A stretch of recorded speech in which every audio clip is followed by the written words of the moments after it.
c'est pourquoi je voudrais proposer, Monsieur le Président, que nous établissions un barème de sanctions pour les chefs d'État qui ne répondent pas présents à l'appel, faisant en sorte que, par un ensemble de points de bonne conduite, ceux qui viennent régulièrement, comme nous par exemple, puissent être soutenus dans certains de leurs efforts. Exemple, les projets que nous soumettons à la BAD, la Banque africaine de développement, doivent être affectés d'un coefficient d'africanité. Les moins africains seraient pénalisés. Et comme cela, tout le monde viendra aux réunions ici. Le président du CNR et du FASO aborde maintenant le problème de la dette des pays africains. Nous estimons que la dette s'analyse d'abord de par ses origines. Les origines de la dette remontent aux origines du colonialisme. Ceux qui nous ont prêté de l'argent, ce sont ceux-là qui nous ont colonisés. Ce sont les mêmes qui géraient nos États et nos économies. Ce sont les colonisateurs qui endettaient l'Afrique auprès des bailleurs de fonds, leurs frères et cousins. Nous étions étrangers à cette dette. Nous ne pouvons donc pas la payer. La dette, c'est encore le néocolonialisme où les colonisateurs se sont transformés en assistants techniques. En fait, nous devrions dire qu'ils se sont transformés en assassins techniques. Et ce sont eux qui nous ont proposé des sources de financement, des bailleurs de fonds internes que l'on emploie chaque jour, comme s'il y avait des hommes dont le bâillement suffisait à créer le développement chez les autres. Ces bailleurs de fonds nous ont été conseillés, recommandés. On nous a présenté des montages financiers alléchants, des dossiers. Nous sommes endettés pour 50 ans, 60 ans, même plus. C'est-à-dire que l'on nous a amenés à compromettre nos peuples pendant 50 ans et plus. Mais la dette, c'est sa forme actuelle. Contrôlée, dominée par l'impérialisme. Une reconquête savamment organisée pour que l'Afrique, sa croissance, son développement obéissent à des paliers, à des normes qui nous sont totalement étrangères, faisant en sorte que chacun de nous devienne l'esclave financier, c'est-à-dire l'esclave tout court, de ceux qui ont eu l'opportunité, la ruse, la fourberie de placer les fonds chez nous avec l'obligation de rembourser. On nous dit de rembourser la dette. Ce n'est pas une question morale. Ce n'est point une question de ce prétendu honneur que de rembourser ou de ne pas rembourser. Monsieur le Président, nous avons écouté et applaudi le Premier ministre de Norvège lorsqu'elle est intervenue ici même. Elle a dit, elle qui est européenne, que toute la dette ne peut pas être remboursée. La dette ne peut pas être remboursée. La dette ne peut pas être remboursée parce que, d'abord, si nous ne payons pas, nos bailleurs de fonds ne mourront pas. Soyons-en sûrs. Par contre, si nous payons, c'est nous qui allons mourir. Soyons-en sûrs également. Ceux qui nous ont amenés, ceux qui nous ont conduits à l'endettement, ont joué comme dans un casino. Tant qu'ils gagnaient, il n'y avait pas de débat. Maintenant qu'ils ont perdu au jeu, ils nous exigent le remboursement. Et l'on parle de crise. Non, Monsieur le Président, ils ont joué, ils ont perdu, c'est la règle du jeu. La vie continue.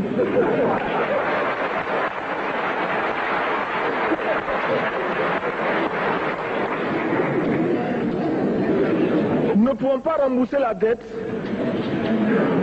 parce que nous n'avons pas de quoi payer. Nous ne pouvons pas rembourser la dette parce que nous ne sommes pas responsables de la dette.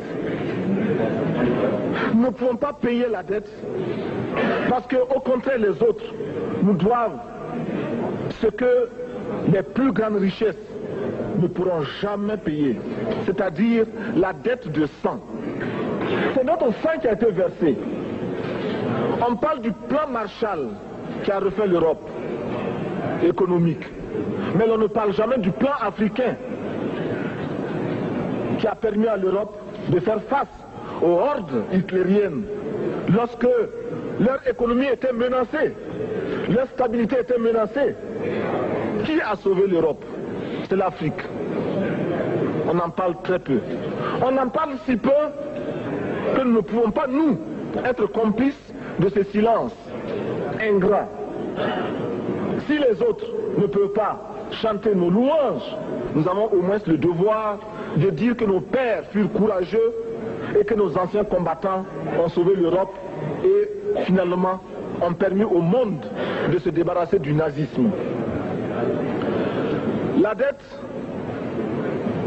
c'est aussi la conséquence des affrontements. Et lorsque l'on nous parle aujourd'hui de crise économique, l'on oublie de nous dire que la crise n'est pas venue de façon subite. La crise existe de tout temps. Et elle ira en s'aggravant chaque fois que les masses populaires seront de plus en plus conscientes de leurs droits face aux exploiteurs. Il y a crise aujourd'hui parce que les masses refusent que les richesses soient concentrées entre les mains de quelques individus. Il y a crise parce que quelques individus déposent dans des banques à l'étranger des sommes colossales qui suffiraient à développer l'Afrique. Il y a crise parce que face à ces richesses individuelles que l'on peut nommer, les masses populaires refusent de vivre dans les ghettos, dans les bas quartiers. Il y a crise parce que les peuples partout refusent d'être dans Soweto face à Johannesburg. Il y a donc lutte et l'exacerbation de cette lutte amène les tenants du pouvoir financier à s'inquiéter. On nous demande aujourd'hui d'être complices de la recherche d'un équilibre. Équilibre en faveur des tenants du pouvoir financier, équilibre au détriment de nos masses populaires. Non, nous ne pouvons pas être complices. Non, nous ne pouvons pas accompagner ceux qui sucent le sang de nos peuples et qui vivent de la sueur de nos peuples. Nous ne pouvons pas les accompagner dans leur démarche assassine. Monsieur le Président, nous entendons parler de clubs. Club de Rome, club de Paris, club de partout. Nous entendons parler du groupe des 5, du groupe des 7, du groupe des 10, peut-être du groupe des 100, et que sais-je encore. Il est normal que nous créions notre club et notre groupe. Faisons en sorte que dès aujourd'hui, Addis Abeba devienne également le siège, le centre d'où partira le souffle nouveau, le club d'Addis Abeba. Nous avons le devoir aujourd'hui de créer le front uni d'Addis Abeba contre cette façon que nous pourrons dire aux autres. En refusant de payer la dette, nous ne venons pas dans une démarche belliqueuse. Au contraire, c'est dans une démarche fraternelle pour dire ce qui est. Du reste, les masses populaires en Europe ne sont pas opposées aux masses populaires en Afrique. Mais ceux qui veulent exploiter l'Afrique, ce sont les mêmes qui exploitent l'Europe. Nous avons un ennemi commun. Donc, notre club, parti d'Addis Abeba, devra également dire aux uns et aux autres que la dette ne saurait être payée. Et quand nous disons que la dette ne saurait être payée, ce n'est point que nous sommes contre la morale, la dignité, le respect de la parole. Parce que nous estimons que nous n'avons pas la même morale que les autres. Entre le riche et le pauvre, il n'y a pas la même morale. La Bible, le Coran, ne peut pas servir de la même manière celui qui exploite le peuple et celui qui est exploité. Il faudrait alors qu'il y ait 2 éditions de la Bible et 2 éditions du Coran.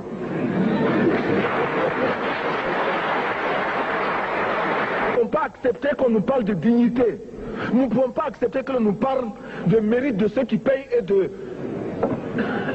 perte de confiance vis-à-vis de ceux qui ne paieraient pas. Nous devons au contraire dire que c'est normal aujourd'hui Nous devons au contraire reconnaître que les plus grands voleurs sont les plus riches. Un pauvre, quand il vole, ne commet qu'un larcin ou une peccadille, tout juste pour survivre par nécessité. Les riches, ce sont eux qui volent le fisc, les douanes et qui exploitent les peuples. Monsieur le Président, ma proposition ne vise pas simplement à provoquer ou à faire du spectacle. Je voudrais dire ce que chacun de nous pense et souhaite. Qui ici ne souhaite pas que la dette soit purement et simplement effacée? Celui qui ne le souhaite pas, il peut sortir, prendre son avion et aller tout de suite à la Banque mondiale payer. Tous nous souhaitons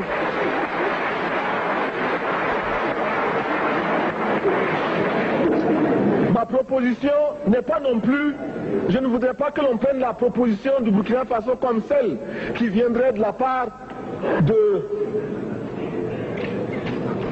jeunes sans maturité, sans expérience. Je ne voudrais pas non plus que l'on pense qu'il n'y a que les révolutionnaires à parler de cette façon.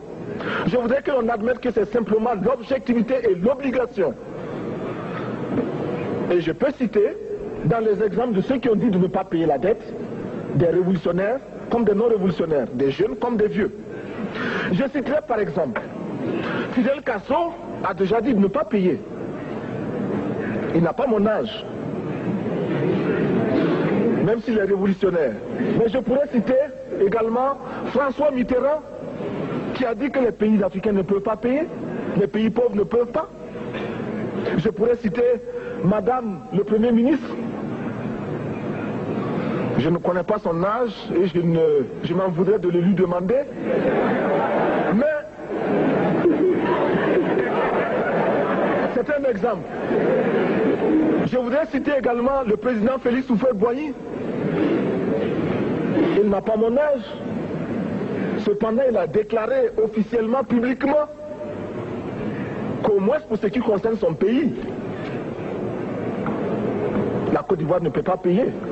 Or, la Côte d'Ivoire est classée parmi les pays les plus aisés d'Afrique, au moins d'Afrique francophone. C'est pourquoi d'ailleurs il est normal qu'elle paye plus en contribution ici. Mais, Monsieur le Président, ce n'est donc pas de la provocation. Je voudrais que très sagement, vous nous offriez des solutions. Je voudrais que notre conférence adopte la nécessité de dire clairement que nous ne pouvons pas payer la dette. Non pas dans un esprit belliqueux, belliciste. Ceci pour éviter que nous n'allions individuellement nous faire assassiner. Si le Burkina Faso tout seul refuse de payer la dette, je ne serai pas là à la prochaine conférence. Par contre, avec le soutien de tous, dont j'ai besoin,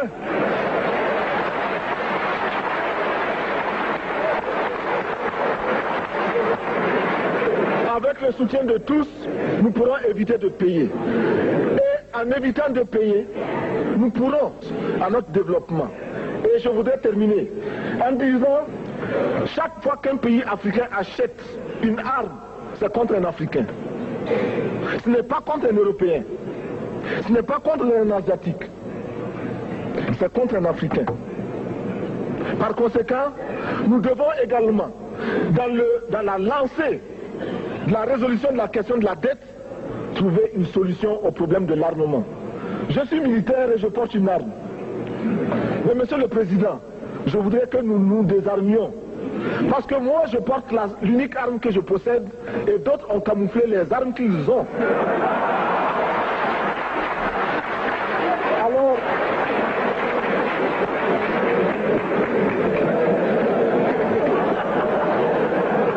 Alors, chers frères, avec le soutien de tous, nous pourrons faire la paix chez nous. Nous pourrons également utiliser ces immenses potentialités pour développer l'Afrique, parce que notre sous-sol sont riches. Nous avons suffisamment de bras et nous avons un marché immense, très vaste, du nord au sud, de l'est à l'ouest. nous avons suffisamment de capacité intellectuelle pour créer, ou tout au moins prendre la technologie et la science partout où nous pourrons les trouver. Monsieur le Président, faisons en sorte que nous mettions au point ce front uni d'Addis Abeba contre la dette. Faisons en sorte que ce soit à partir d'Addis Abeba que nous décidions de limiter la course aux armements entre pays faibles et pauvres. Les gourdins et les coutelas que nous achetons sont inutiles. Faisons en sorte également que le marché africain soit le marché des Africains. Produire en Afrique, transformer en Afrique et consommer en Afrique. Produisons ce dont nous avons besoin et consommons ce que nous produisons au lieu d'importer. Le Burkina Faso est venu vous exposer ici la cotonnade produite au Burkina Faso, tissée au Burkina Faso, cousue au Burkina Faso pour habiller les Burkinabés. Ma délégation et moi-même, nous sommes habillés par nos tisserands, nos paysans. Il n'y a pas un seul fil qui vienne de l'Europe ou de l'Amérique. Je ne fais pas un défilé de mode, mais je voudrais simplement dire que nous devons accepter de vivre africain. C'est la seule façon de vivre libre et de vivre digne. Je vous remercie, Monsieur le Président. La patrie ou la mort, nous vaincrons.